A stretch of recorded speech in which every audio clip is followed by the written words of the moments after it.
असोज महिना अर्थात् शरद ऋतुमा गाउँघरतिर अमिलो कागती पाक्ने समय हुन्छ।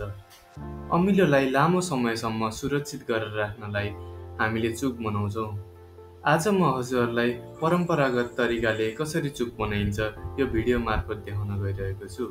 आउनुहोस् अन्तिमसम्म हेर्नुहोला।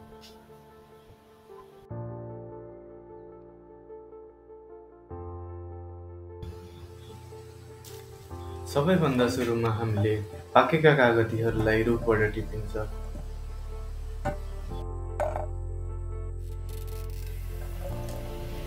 र त्यसपछि कागतीहरूलाई मजाले पखालिन्छ।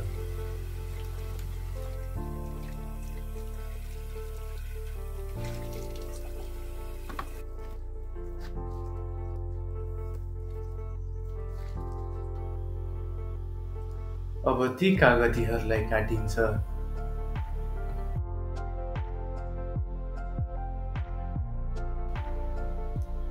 अब कागतीहरूलाई परम्परागत कोल प्रयोग गरेर रस निकालिन्छ।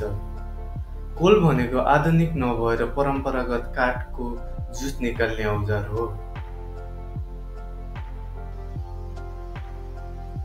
हामीले बिस्तारै कागतीहरूबाट रस निकाल्दै जान्छौँ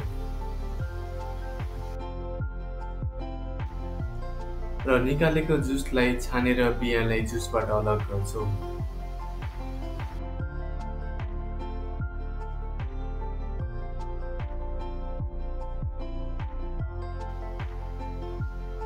बियालाई हामीले यसरी कपडामा संरक्षण गरेर फेरि यसबाट बिरुवाहरू उमार्न सक्छौँ। बिस्तारै कोलको प्रयोगले जुस निकाल्दै जान्छौँ।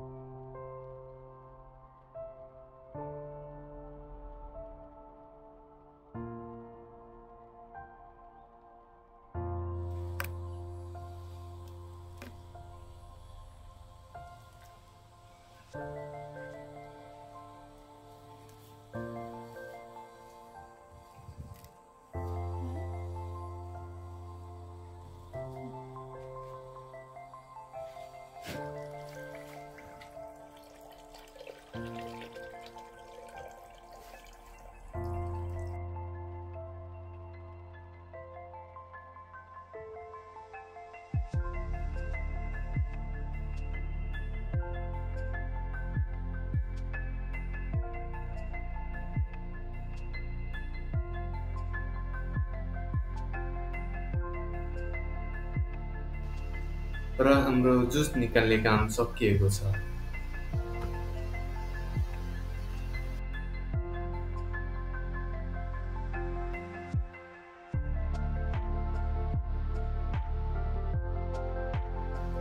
अब हामीले यहाँ सिड्स सफा गरेर राख्दैछौँ।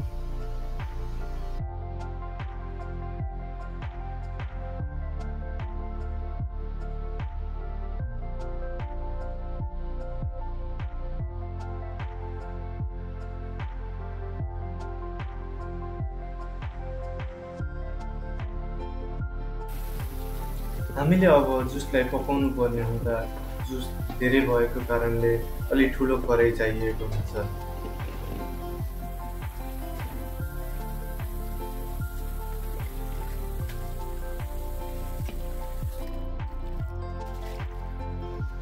अब हामी आगो जलाएर कराई बसाल्छौँ। जुसलाई अझै छानेर हामी पकाउने काममा अगाडि बढ्छौँ।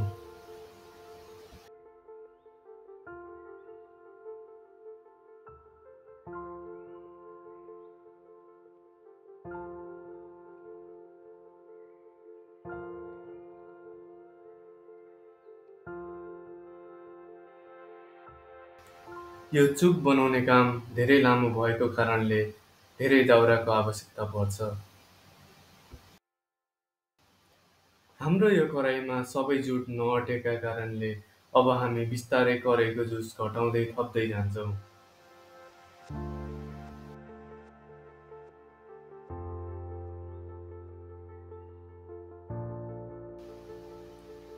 चुक बनाउँदा धेरै ठुलो आगो लगाउनु उचित हुँदैन र ठिक्कको आगोमा पकाउँदै जानुपर्ने हुन्छ। र यो काम धेरै लामो हुन जान्छ किनभने हामीले जुसमा भएको पानीको मात्रालाई घटाउँदै लानुपर्ने हुन्छ। जुस मजाले पाकिरहेको छ।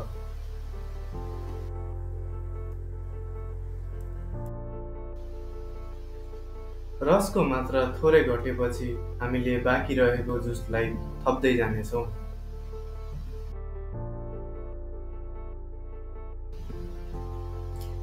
यसलाई राम्ररी ख्याल राख्नुपर्ने हुन्छ किनभने पाकिरहेको रस जतिखेर पनि उम्लेर जान सक्नेछ। बिस्तारै अँध्यारो पनि हुँदै गइरहेको छ। आगोको कारणले धेरै गर्मी पनि भइरहेको छ।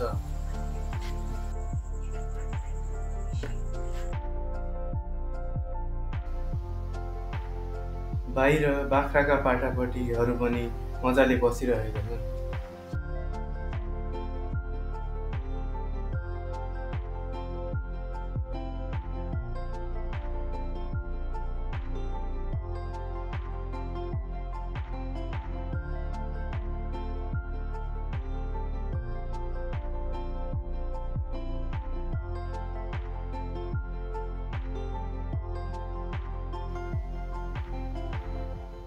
बिस्तारै अब जुस पनि पाकेर कालो रङको हुँदै गइरहेको छ र मात्रा पनि घटिरहेको छ।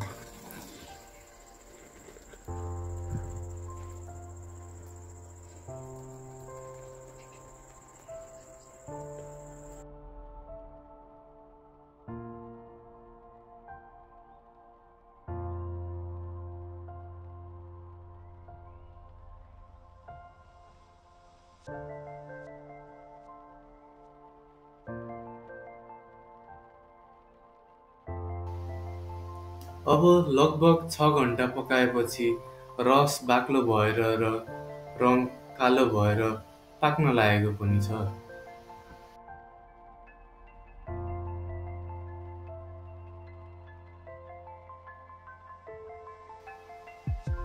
अब पाकेर बनेको जुसलाई हामीले भाँडामा निकालिन्छ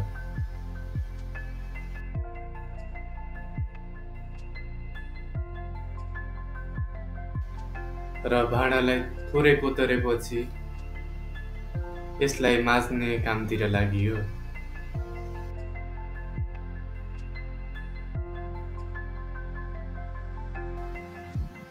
हामीले पकाएको कराईलाई तेल हालेर सबैतिर फैलाइन्छ। यो चाहिँ हामीले भाँडालाई अमिलोको कारणले खिया नलागोस् भनेर गरिन्छ।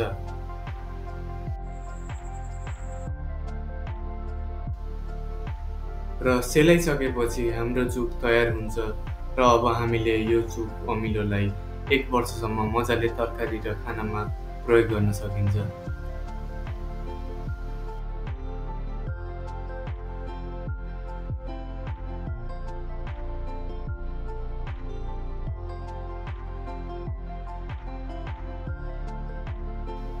र यसरी हजुरले पनि आफ्नो घरमा थोरै कागतीको मात्रै प्रयोग गरेर पनि जुस अमिलो बनाउन सक्नुहुन्छ। र अन्तिमसम्म हेरिदिनु भएकोमा धन्यवाद।